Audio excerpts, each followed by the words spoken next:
Hello, everybody. Welcome back. I am Oriah Mirza, Lady O, and this is Dennis Strahl. Hi, Dennis. Well, hello, Oriah. I'm excited about doing our episode 10. Yeah, can you believe it? We have a lot of really interesting things to talk about here. I know. In this episode. I know. Almost don't know where to start. One of the things, folks, that we're going to start including is somewhere towards the end of each episode, maybe mixed in a little bit in between. Yes. But we're going to tell you a little bit about what's going on, where you can access other information. If you're new to the UFO, venue or whatever you want to call it, and I don't know that much about it. I'm not sure I believe in them. When you start doing a little bit of research, you'll be amazed at what is out there. And so we're going to go into a little bit of that information a little bit later and direct you to other podcasts and television shows as well, where you'll go, oh my gosh, I had no idea that there are thousands, perhaps millions of people on this planet right now that are having sightings on a regular basis. Yeah, and to explore. And a lot of them get it on video. Yes, and to explore and do a deep dive so you can find out even more from experts who talk about ufology. But I want to say that, Dennis and I were talking off camera how people don't really know. I mean, some people do, but there's some people who don't really know what's the importance of talking about aliens and UFOs and hybrids and walk-ins and upgrades. People are like, okay, what is this? Like, they think it's just sensationalism. They think it's just conspiracy theories. They think it's just like, they don't really know the gravity or the emotional impact or the psychological impact or as a society, why it's important. But if you do any kind of anthropology or any kind of like historical digging, you're going to find out in the cave walls from the beginning of time, there have been star people in every single civilization. And there is in our rock walls, you can actually see star people and their ships visiting. And if you do any research into science, you'll find out that there was a lot of things that came to our planet that there was no way we were able to figure out on our own. So, a side note on that, and that's a very good point, Oriah, is probably one of the most famous guys around that has been on many, many, many episodes of Ancient Aliens is Erich von Däniken. Mm-hmm. And he was one of the first ones that started traveling, to Machu Picchu and to Egypt and to all these different, ancient ruins. And then you find carved right into solid rock. Gee, this little guy looks like a modern day astronaut. He's got a helmet on. Right. He's got some sort of a bodysuit on. He looks just like literally a modern day astronaut that you'd see, climbing onto the shuttle for the U.S. for NASA. Mm-hmm. And that same little guy looks exactly the same around the world, carved into solid rock. Yeah. And so Erich von Däniken would say, either there was one guy traveling all around the world 5,000 years ago, carving this same little astronaut, or multiple people had identical imagination. Yeah, right. Highly unlikely, right? Yes. So you have to ask yourself, or did they all see the same thing? All independent, separate artists, but they all saw the same thing. Exactly. And that's why they carved the same thing. And these are like 5,000, 6,000, 7,000 years old. So how do we explain that? Exactly. And, on a philosophical front, this is also something Dennis and I talk about, since we both believe in the power of self-creation and the power of storytelling and actually collective consciousness coming together and creating storylines. There's not one story that's not true and one story that is true in regards to alien interactions or alien agendas. Everything from the reptilian agenda to anything else that you can possibly think of, any rabbit hole you've possibly have been down, it all leads you to the same conclusion, is that there's different storylines and different conclusions that different civilizations, cultures, societies come together and agree upon. And it doesn't mean that they're right, wrong, who's right, who's wrong, who has the best information. We truly believe that this is a multi-dimensional reality we're experiencing. So we also believe that there's many timelines, there's many dimensions, there's many stories. Could they all be true? They could all be true. Could some of them be made up? They can be made up. We don't know, but the fact remains that we know that there's been UFO actual ships that have crashed. There's been aliens that have been dissected. There's witnesses that have come forward. I mean, Dennis, you know a lot about that. Yes, yes. You know, and something else I just want to interject that I thought about before we went on the air here. So I asked AI. Some people say, well, you know, and I'm not criticizing people that read the Bible. I was raised as a Protestant myself, okay? But some of you maybe have heard the term Nephilim. And that's spelled Nephilim. Well, the Nephilim are mentioned in the Bible. And what's kind of peculiar about that, I asked AI earlier today, where are the Nephilim mentioned in the Bible? And it says Genesis 6, 1 through 4. This is the earliest and most direct reference. It describes the Nephilim as the offspring of the sons of God and the daughters of men.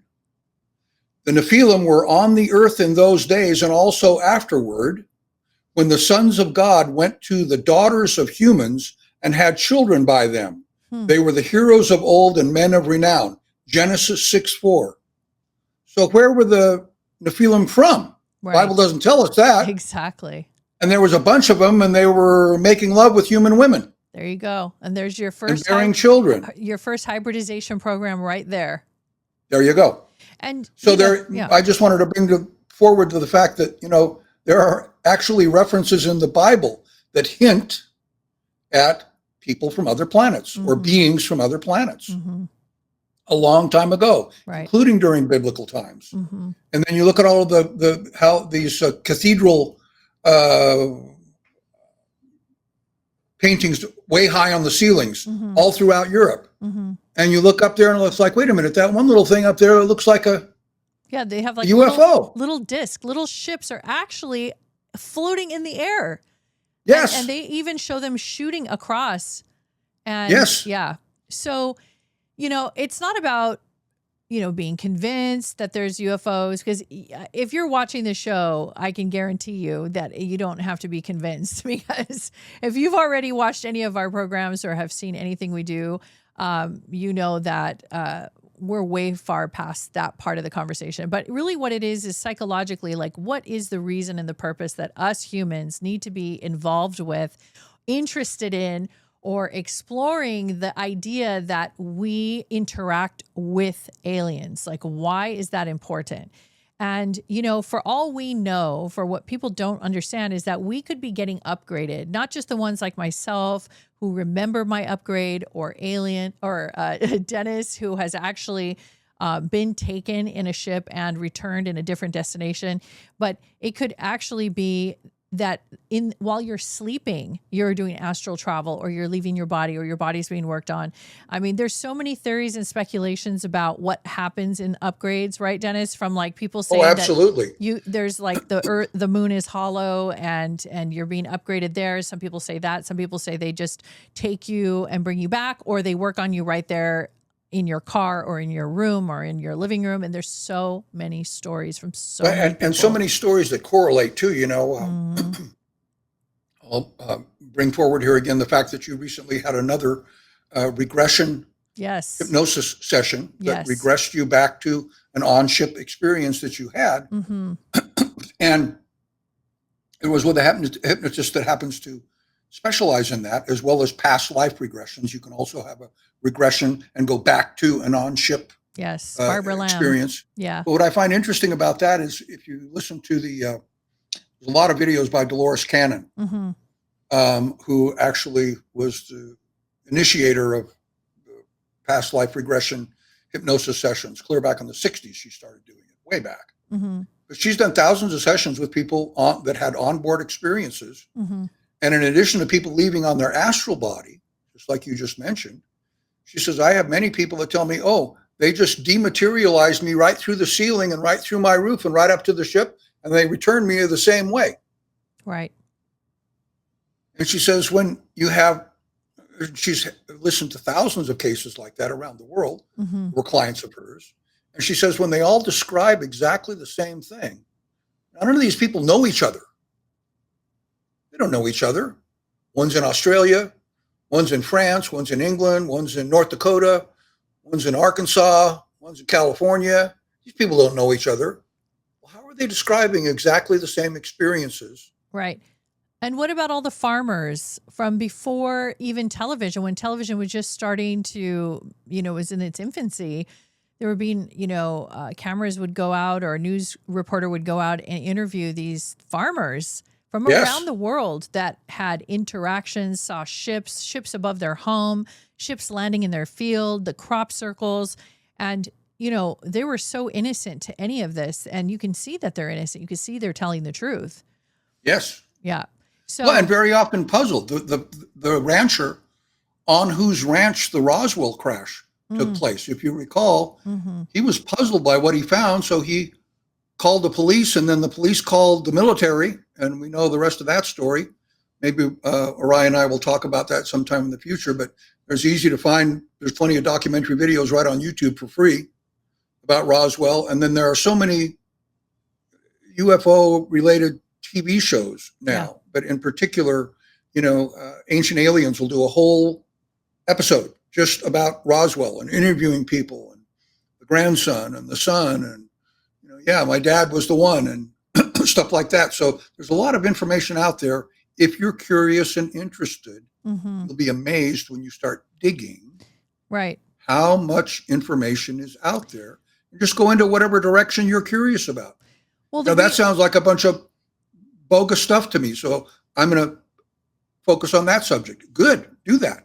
Yeah. And, the reason, I can speak for myself, and Dennis, I know you can speak for yourself, but the reason for me that I feel it's important to have these conversations and to understand our extraterrestrial friends, or even not so friendly extraterrestrials, is because it expands our consciousness. I believe it just keeps our mind open to possibilities other than what you see just in front of you, which is so important. And what's really funny to me and ironic is people who are religious have to have, it's a faith-based belief system. So you're already having to believe in things that you cannot see.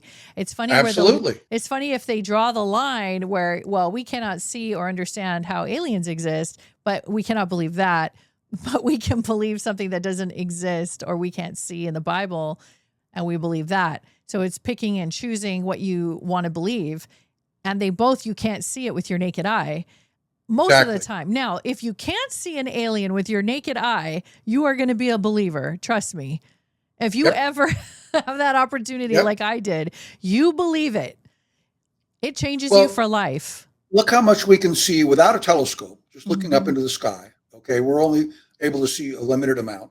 But I heard an interesting little analogy related to whether you believe in UFOs or not. And the analogy that was given, like it or not, was I have a teaspoon of ocean water here, and there's no shark in there, so I don't believe in sharks. Right. Right. Wow. Well, Dennis, it's really interesting. You and I met about, what did we just About 2010, I think. 2010. Yeah, right around 2010. And what was really funny is that, over the years we've spoken to each other, or anytime we ever communicated, we always have the same information. We always know the same things, and we feel the same way about things, which is so interesting because that tells me that this like-mindedness is not just you and I. This is a collective. I believe that all people that have had alien experiences or upgrades or any kind of, been taken, abducted, anything where an extraterrestrial has actually made contact with you, we seem to be getting the same downloads, the same information about that this is a bigger reality. This is more of a multidimensional reality than And you open your feelers, you open your psychic senses to this, and you prepare yourself. Let's talk about your friend. Your friend, whether, I don't know if she believed in UFOs at the time, but recently she was outside her car. This was such an interesting story, and I would like to put the pictures up. She gave us permission to show you. So she did. She stepped outside the car, and I'll let you finish telling the story. Yeah, actually, she was at she's a local real estate agent here in Las Vegas. Been doing it for 21 years, very successful. And she was at an evening yoga class.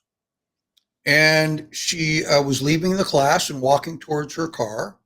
and looked up and just noticed, wow, those clouds are really, really beautiful. And so she just decided to snap 3 or 4 photos of the clouds.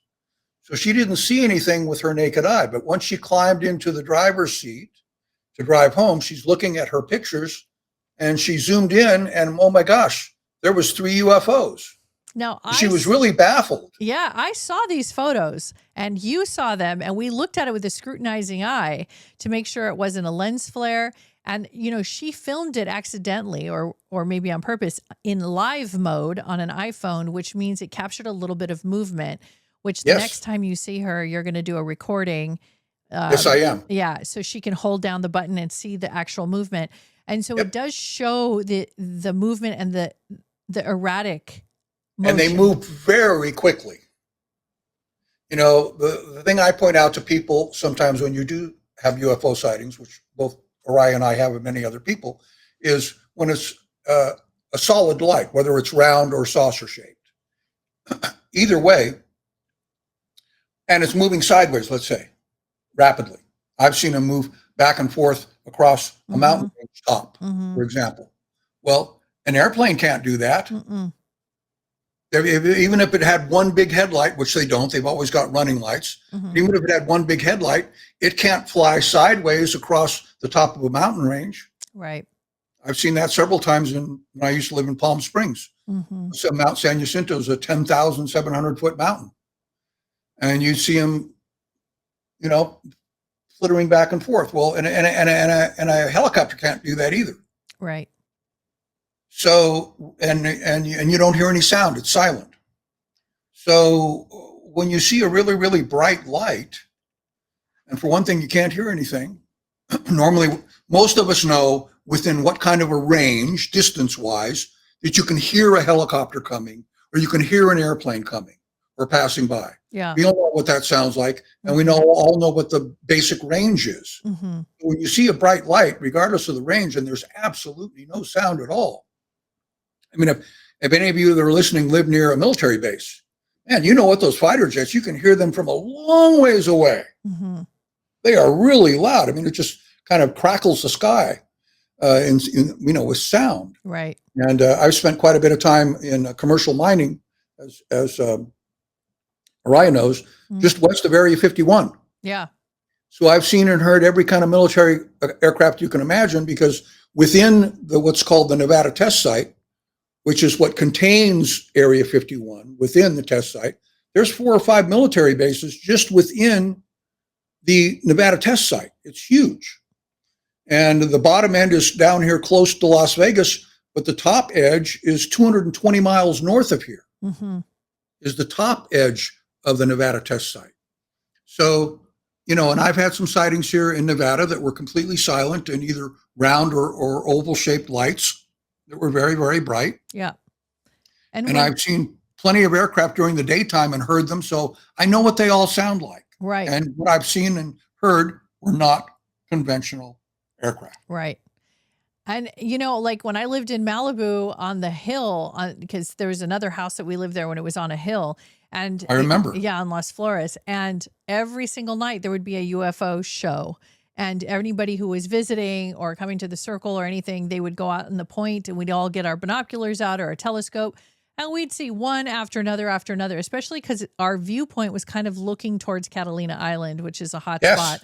And there's a big shelf. There's a big drop off. I think it's like between 4,000 to 6,000 feet deep. And then in Google Images, it shows like right angles, like a man-made structure under the ocean. It looks like it could be big enough to be a base. I've looked at that on Google Earth before. Google Maps, you can't really see it, but on Google Earth, you can see it. Oh, right. You can tilt it down and look at an angle underneath the coast of Malibu there. And it's like, hey, that looks like an entrance of some sort. Yeah. It's very unusual. And, you know, we have seen UFOs coming out of the water and going back in. We lived there for 7 years, so we were able to see a lot of activity. We were always looking out our windows. We were always out on outside in the backyard looking, and we've taken videos and pictures, and I've made some little compilations and I've put them up on the Mystic podcast.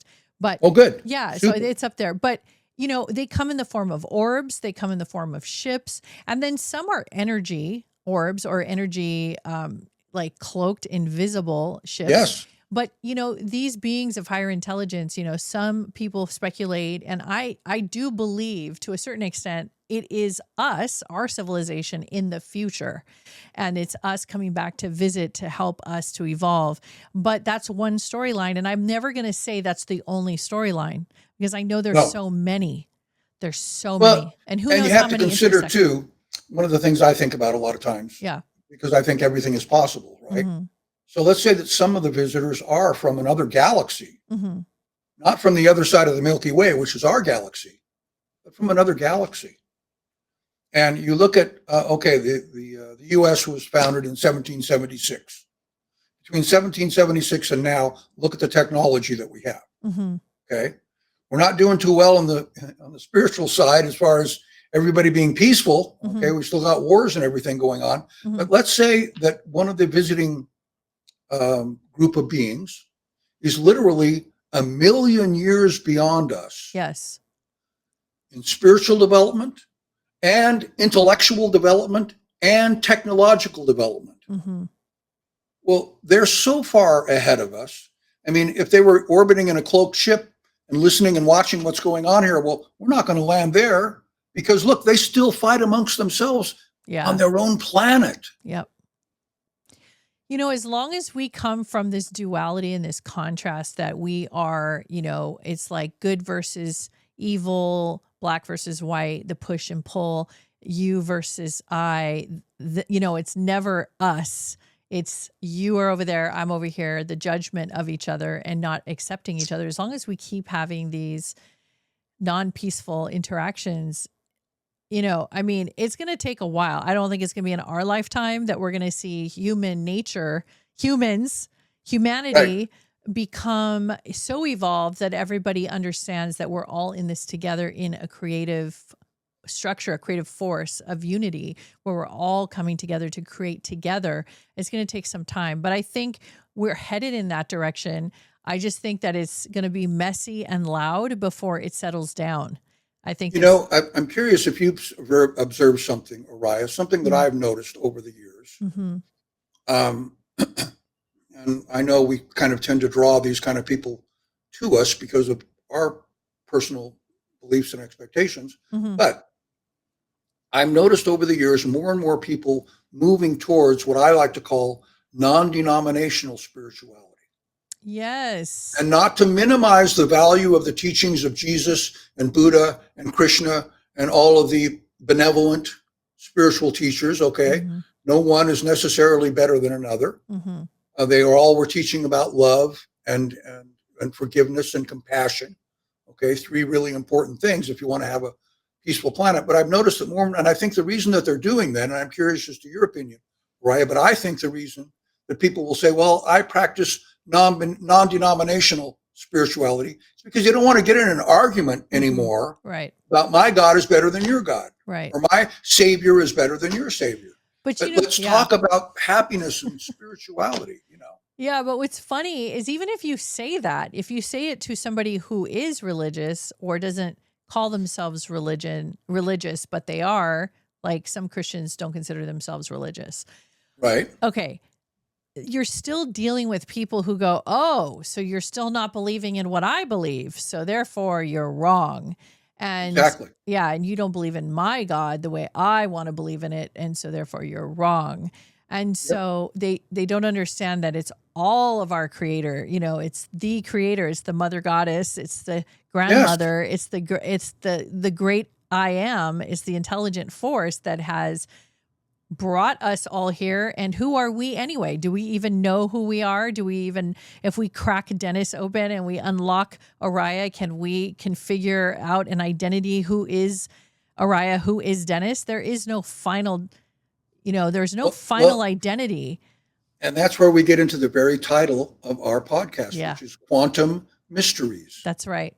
Because when you start thinking of things from a quantum physics perspective, we're not talking about, what do I have to go to the local university and study physics and quantum physics in order to understand this? No, there are layperson ways and versions. And when you just start looking at the sizes of the particles, and I know we touched on this in a previous episode, but, quantum particles are way, way, way, way, way smaller Mm-hmm. than atomic particles and Right. atoms. If you remember from basic physics class, I remember, and my physics teacher in 6th grade, 7th grade, Mm-hmm.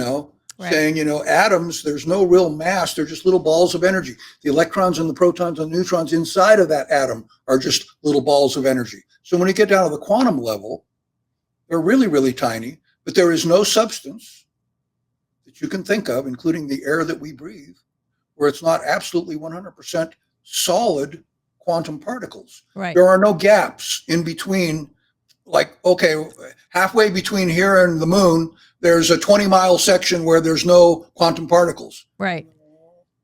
They're everywhere. Right. And they, if I'm not mistaken, I think they blip in and out. They blip in and out, and they respond to consciousness. Right. Now, here's the thing. Those atoms are inside of us and inside of you and everyone watching, right? And so the thing is, you're blipping in and out. So when you blip out, where do you go? And so that's the thing. It's like we keep blipping in here to this point of focused reality because this is what we agreed to do as a collective consciousness. All 7 billion people on the planet all decided we're going to blip in at the same time and we're going to keep staying here and we're going to keep working out whatever we got to work out and read and study and learn and play and kill and fight and be born and die. And then we go to sleep every night. Everybody shuts down and everybody has to sleep 6 or 7 hours a night. That's one thing we all have in common beside drinking water and going to the bathroom.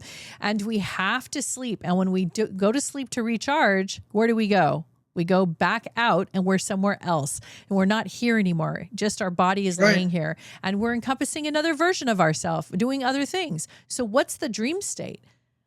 As you know, like, and many of us quander about that. I mean, that is really where to go look if you want to know about what our quantum realities are. It's like, what's happening in the dream state? So we're blipping in and out. Aliens are coming and talking to us and we're trying to figure out like what's real, what's not real. And at this point, what I really personally believe is it doesn't matter because it's not about what's real. It's about who's creating their reality and what are they creating? Like for myself, what am I creating with Dennis? I'm creating this podcast. Okay. And then somebody creates an AI and somebody creates a meme and somebody creates this and that, and they may not be real and some are real. Now it's up to you to decide how that feels for you.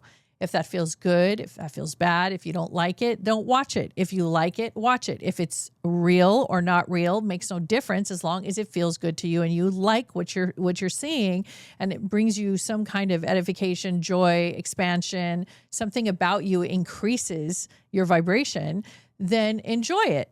So it's not about what's real and not real anymore. And this is where we even go back to religion again, because the faith-based religions are not based on what's real and not real because they have to just take it at face value. They don't know if it's really real. Some of these stories, maybe they're parables, maybe they're not real. Maybe these are just stories told to tell an example for something, but they're not real. So we still don't know what's real. Like I'll give you an example. Jonah going into the mouth of the whale. And then living in there and then leaving the mouth of the whale and coming out to tell the story.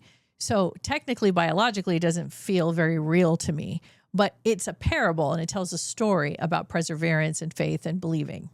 Sure. Yeah. Sure. And speaking of the dream state that you brought up, here's a key question that I just love to ask people because most people don't have an answer for it. And that is, okay, have you ever woke up and just said to yourself, gosh, it was so real. I was riding the bicycle down this little street. It looked like I was in old England or something. Yes. Like I was in another time or something. Yes. So I always like to ask them, okay, so you were seeing things when you were asleep and in your dream state, right? Yeah. Okay, well, since your eyes were closed, what eyes were you seeing with? Exactly. That's really, really good. Your third eye and your third ear. And people think they have 6 senses. They have way more senses than 6. Because you have sense of balance. I remember quite a few years back learning, I think it was from it was either from David Wilcock or Greg Braden, but they mentioned the fact that inside of your pineal gland are the same little cones, vision cones, that your eyeballs have that enable you to see. Wow, that's right.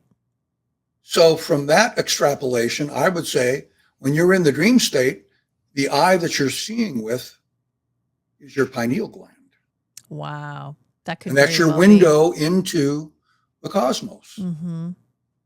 Interesting your other thought dimensions. to consider anyway. Yeah, exactly. Because otherwise, how do you explain? And I'll ask the same question. Okay, so when you're dreaming, if you don't think it's your pineal gland, what eyes are you seeing with? Yes. And these questions, everything we're discussing on quantum mysteries, from aliens to surgeries to quantum, physics to just the dream state to everything we're talking about, is all for one purpose. And that is to keep your mind open and keep yourself expanded. And I always want to stress over and over not to ever decide there's only one way for anything. There's not one story or one belief system. The only thing I believe in, I believe, Dennis, you feel the same way, is the universal laws, which are we are all one from the same place. We all come from different source places, but our original self comes all from the same soul. It's like an oversoul. And we all arrive here and we're all exploring and discovering ourselves, right? And our universal law is we're here to evolve and learn about ourselves and grow and study our own self-creative natures and what we can express ourselves with and how. It's like it's a university, it's a school. It's like we're here to learn. It really is. It really is. I mean, I'm still always learning. I know you are, Dennis. Many of the metaphysical teachers are referring it to as, the school of Earth. Yeah. Well, what did you come here to learn? Well, I believe that when we're in between lifetimes, shall we say, for the sake of this conversation, that you make choices. So, for example, take Mozart. Mm-hmm. Okay, he was writing full orchestra movements. Every instrument, what the piccolo's doing, what the drums are doing, what the trumpets are doing, all that kind of stuff. When he was 6 years old, obviously he came in with musical expertise, right, from previous lives or from other timelines. Mm-hmm.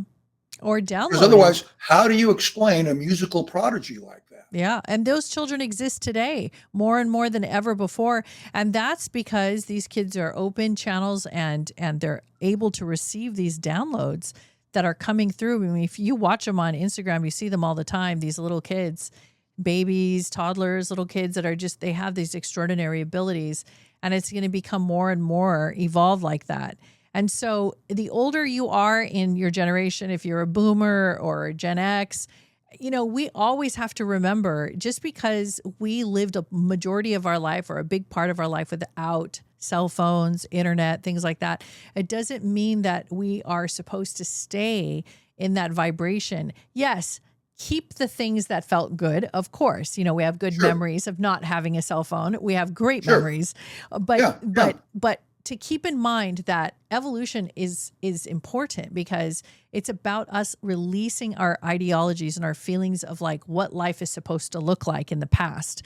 And we're not supposed to believe in that. And we can't open our mind to AI, and we can't feel, bigger conversations like the ones that we're having. It's like you have to keep in mind that in order to stay young, in order to stay vibrant and flexible, and your brain constantly, growing, you have to keep your mind open. Like, Dennis, that's one of the things I really admire about you, is you're always learning and you're bringing things to the table all the time. And I love you came up with an idea. You wanted to share some of the shows that you've been watching that you want to recommend. Yeah, there's so much to choose from now. It's amazing. Ancient Aliens is an excellent choice. Just about everybody gets the History Channel these days. And they have so many interesting episodes. I mean, you don't have to wait and watch one episode a week, because there are dozens of episodes available on YouTube, for free. Even if your cable company didn't offer the History Channel, but I think they all do now. So that's a good one. And then just the other night, I watched 2 different programs on the Travel Channel. Right. One was called UFOs in Alaska. Yep. Well, gee, guess what the subject matter of that was? Yes. Right? UFOs of Alaska. Right. And the other one was about the Alaska Triangle. Both airplane and ship disappearances in the Alaska Triangle. Right, which I loved that the Bermuda one. Triangle. Yeah. Same thing happens in Alaska. It happens in the Bermuda Triangle. Right. Out in the middle of the ocean. Part of the Alaska Triangle is in the ocean. Part of it is inland. Yep. And then there is also, and I just recently learned this a few months ago, fascinated me. And I live here in Nevada. There is a Nevada Triangle. I was going to say there's also in Skinwalker Ranch, I believe, is in Utah, right? Correct. And there is a Skinwalker Ranch, beyond Skinwalker Ranch, the show that comes on afterwards. And where they go off site. I know. They have a Miller's Triangle. So these triangles are all, and these are all, triangles that many times the government will go purchase the land and board it up and put fencing so you can't see in. But these triangles all have these vortexes that have strange anomalies and occurrences that happen to the people that are there, the animals, the high levels of radiation, things found in the ground that shouldn't be there, that different frequencies, radio frequencies that they're hearing that you're only supposed to hear between military and satellites and space communication. I think it was 1.6 or 2.6. That's an excellent point, because I'm glad you brought up Skinwalker Ranch, because listen, folks, if you like science and technology on the Skinwalker Ranch program and beyond Skinwalker Ranch that Oriah just mentioned, they are using the most high-tech, in most cases, frequency recognizing and measuring technology that you've ever seen in your life. I mean, cutting edge stuff. They'll bring in an expert like, well, there's only 8 people in the whole United States that have this kind of equipment and do this kind of work. We brought them here to Skinwalker Ranch. We're trying to figure out what the heck's going on here at Skinwalker Ranch. And they detect things that they won't detect in your backyard, for example. And they discovered that there is a bubble. There's a circular bubble that is 2,000 feet up in elevation and I think a couple hundred feet down into the earth and creates this bubble. And what they discovered is with all their sensitive devices, there's all sorts of anomalies. For instance, the GPS, when there's like a drone or something coming by with a GPS, the GPS goes haywire the second it hits, it loses its signal, and it also starts sending a GPS signal to other locations that are not. You're not supposed to do that. You're supposed to stay on track. And so that's just one example of many of the different experiments they've done. It's such a fascinating show. Yeah. On a recent episode, speaking of the drones, if you recall, they were trying to fly a drone into the invisible dome. Right. And it would stop and wouldn't go any further. Yeah, it kept hitting on the outside of the dome, and the invisible dome. And it was being recorded, so they could actually see the drone trying, and you could see that it kept getting pushed back. And there was another drone that was flying over here on the side, and it was, the operator had a VR headset, and he was watching, and it was filming the drone that was getting stopped in midair. And it was right in the measurement of that bubble. So what is that? These are portals. These are I guess you would call them a form of wormholes or a time traveling device. I guess you would say a portal of some sort. Sure. Yeah. Where animals and beings can enter and exit out of. And I truly believe in the Mesa, there was a ship that came through and then crashed into it. And then the natives covered it up. And that's why they're so afraid of it, because yeah. And it looks like, and they found carbon that looks like there was a fire inside the Mesa, deep underground within 200 feet down into the Mesa with their tunnels and all their equipment. They tested and pulled out carbon, which shows that there was a fire. So that means that it could have been the fire from the crash, or there could have been a fire from the explosion to try to get the rocks, which looked like it tumbled, big boulders, and covered this big ship many, many hundreds of years ago, probably. Fascinating. You know, I mean, and as high tech, and these people on this show, by the way, folks, on Skinwalker Ranch, they are top in their field. Yeah. There's a team of about 6 or 7 of them, and they figure out, well, what can we do? What new experiment can we create? And what kind of hardware do we need? Right. And computers and software and analysis equipment in order to test it this way. Right.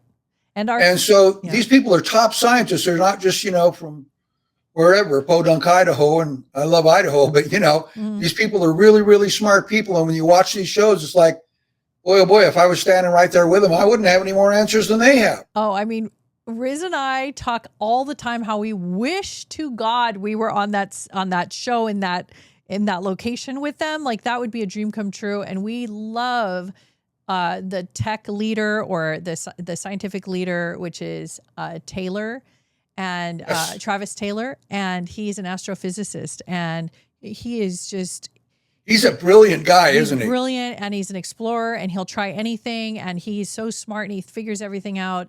And Eric, his partner in crime, they work together, and Eric is a phenomenal scientist, but working with electronics to like study and measure these anomalies.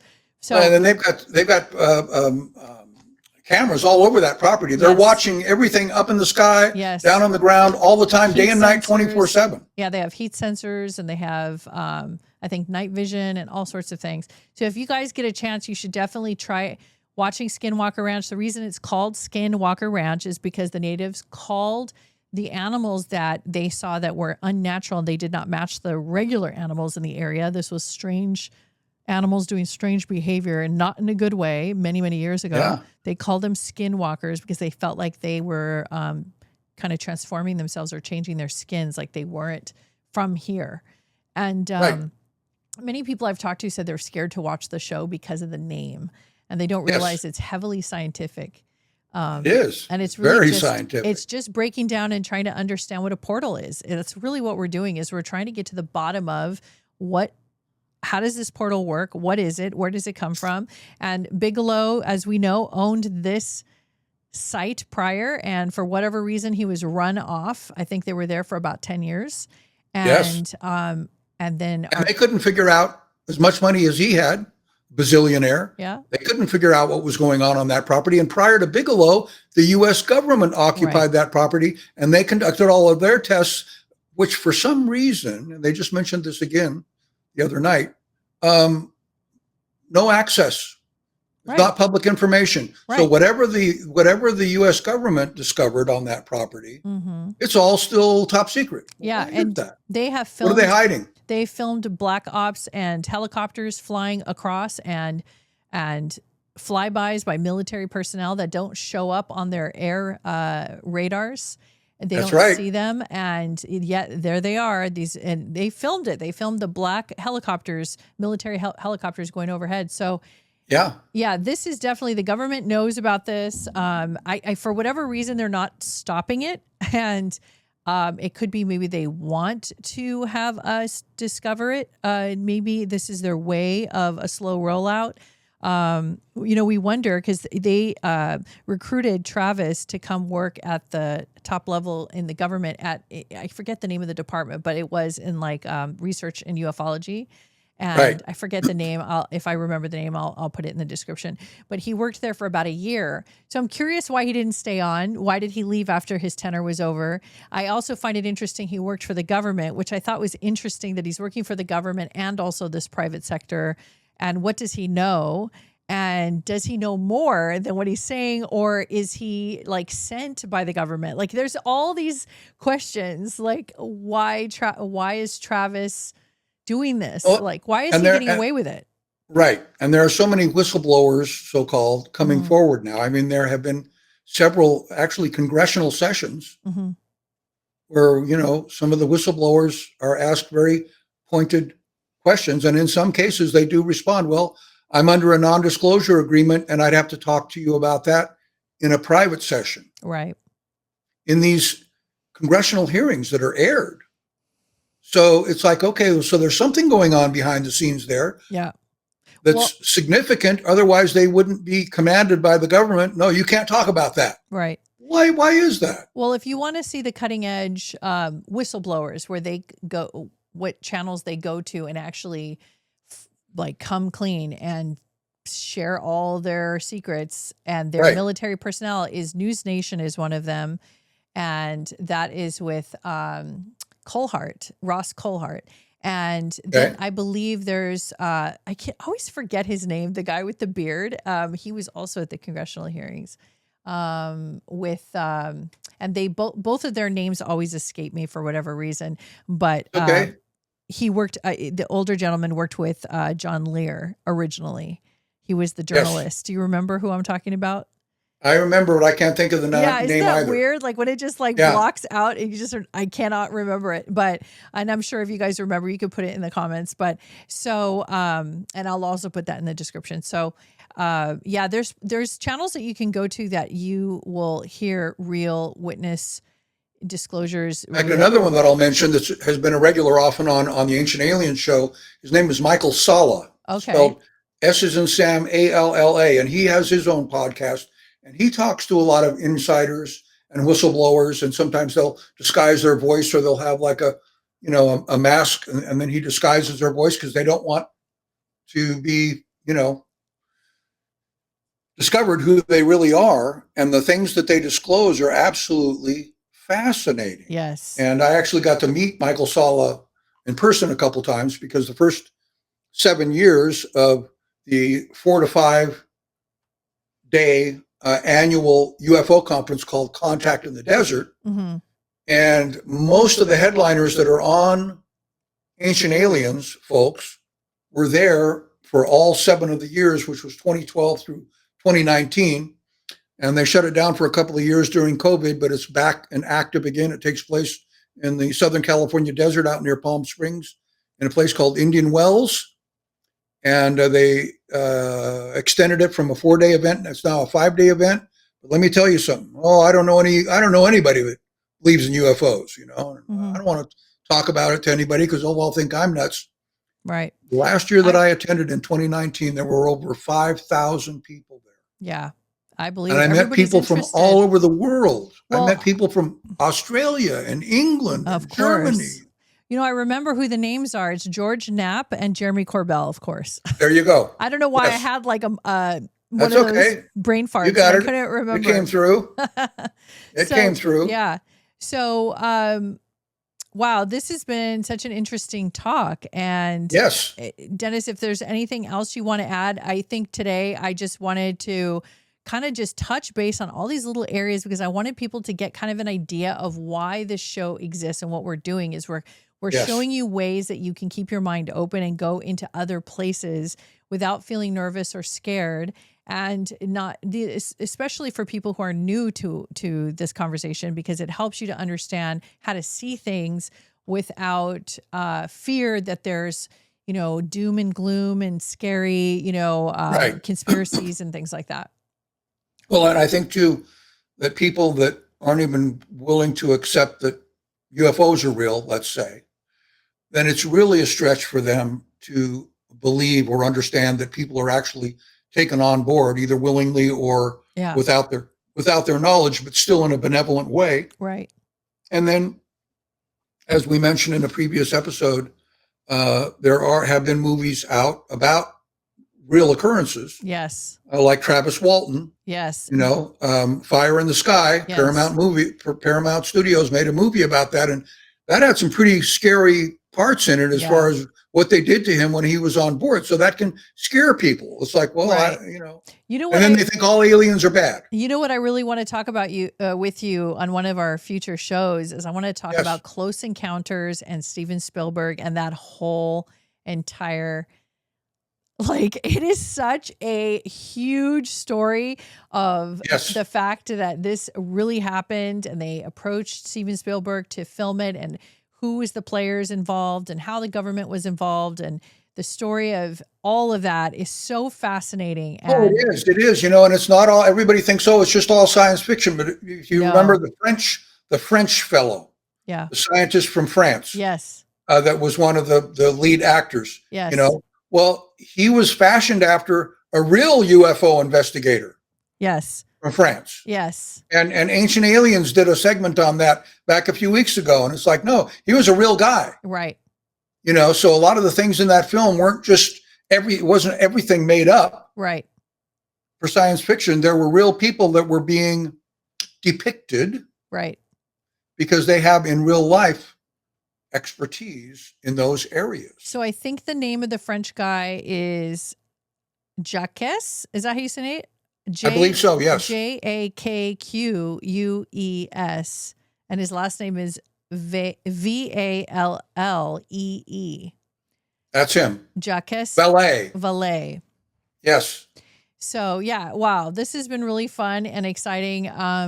I just, we're just getting warmed up, and this is just us getting back together after many years of not filming our episode due to many circumstances. And now we're back, and we have so much to talk about and catch up on, so many stories, and we're just warming up. And so as you guys tune in each time, there's going to be different topics we'll discuss and break down and give you things to look at and places to go and things to watch. And this is my cat with her big fluffy tail. And she wants to say hi. And your cute dog is in the other room, from what I understand. Yeah, he's patiently laying down at my feet right now. Oh, is he? Does he want to say hello? Mochi, do you want to come over here and come up here on my lap? Huh? Oh, he's laying down there. He's looking up at me. No, I'm comfortable. No, I'm good. Well, next time we'll say hi to everybody. One other thing I want to mention, Oriah, is don't think that we're dropping the ball. We were trying to include in each segment progressively working our way through Oriah's book, her new book. Oh, yes. Can you hold that up to the camera again real quick if you got one handy there? Thank you for reminding me. Yes. So this is Alien Upgrades. I had the benefit of reading an advanced copy before it was published. It's now published. You can buy it on Amazon. And so we're working our way through the book in this podcast, and we kind of skipped from where we were. We'll pick up, probably next week from where we left off. Yes. But we will deviate a little bit like this sometimes because there are so many exciting things going on in ufology, as it's often called. Yes. And so we want to keep you posted on, what are some interesting shows that I might be able to tune into tonight? Well, if you've never watched, I'm going to invite you to use your intuition. Okay. If you've never watched even one segment of Ancient Aliens, you don't have to wait until the next episode comes on the History Channel. Just go to YouTube and type in Ancient Aliens full episodes and pick a title that intrigues you. Right. Pick a title. Well, now that sounds interesting. I think I'll watch that one. Right. And fasten your seatbelt. That's right.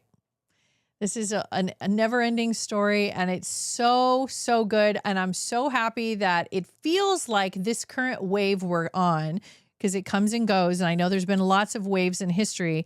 This wave we're on feels like we keep getting closer to true disclosure, but it's getting to the point where the public is taking over. It feels like private sectors and businesses are taking over. People are starting to get more involved because the government is so tied up with all their back end deals and their private business dealings and trying to control the technology. And they're trying to avoid World War III with the different countries, and all the things that are happening in the government is tying them up to the point where we feel like they're just never going to tell us the truth. So it feels like the public sector is starting to step in, and people like you and I and everybody else who's interested is putting their 2 cents, sending their videos and photos, and everyone's starting to talk about it more and more and bringing it to the foreground. So we know that this is actually real. We're not it's a phenomenon that we're willing to all explore together and make it real and call them in, actually. One other thing too, where we can direct folks, if you're skeptical about, I don't even know anybody personally that's had a sighting. Go to the MUFON website. That's MUFON. Right. That stands for Mutual UFO Network, MUFON. And you can, it's alphabetized by state, folks. Click on your home state. Yeah. And you'll see right up until last night or this morning or 2-3 hours ago, oh my gosh, there was 4 sightings in the last 2 hours right here in my home state. And you'll be amazed. And when you look at the thousands and thousands of sightings, usually the bigger the state, well, some states have more concentration. Yeah, there's for whatever reason. Definitely. Yeah, there's more UFO activity in some places than others. And we're finding out because there's mineral content sometimes within the mountain, like Mount Shasta. There's certain types of frequencies and energy that's being emitted from different crystals like Sedona that has a higher energy field. Maybe it's easier to fly in their gravitational fields, as that's how they travel. And so maybe we don't know what the reasons are, but there are hotspots around the world. And this is what Dennis is talking about. You mentioned Mount Shasta just a few nights ago on Beyond Skinwalker Ranch. That's they took all of their equipment to Mount Shasta. Yes. And they found that there was a higher electromagnetic frequency coming and emitting from the soil and from the mountain.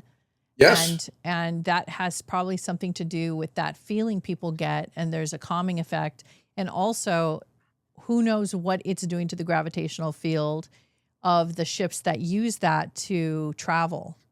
That's right. So yeah, there's lots here. And this is just a never ending wonderful topic. To me, it is all positive. Dennis and I always get so excited talking about this because it's not bad news for us. This is the best news ever. We really want to see these, upgrades and this intelligent life force to continue to move and evolve our world and help us evolve as humans and to better technology, inner technology and outer technology. And I see, and I think you would probably agree with me, but when we talk about alien upgrades, okay, because what the upgrades usually involve is enhancement of telepathy, empathy, yes, remote viewing, things like that. Just all of a sudden, someone is able to do it. Right.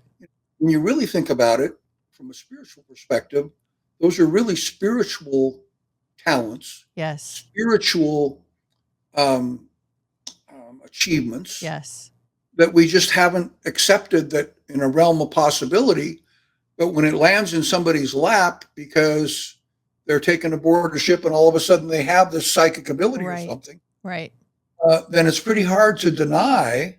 It's like, well, yeah, it was overnight. I had this new ability. Mm-hmm.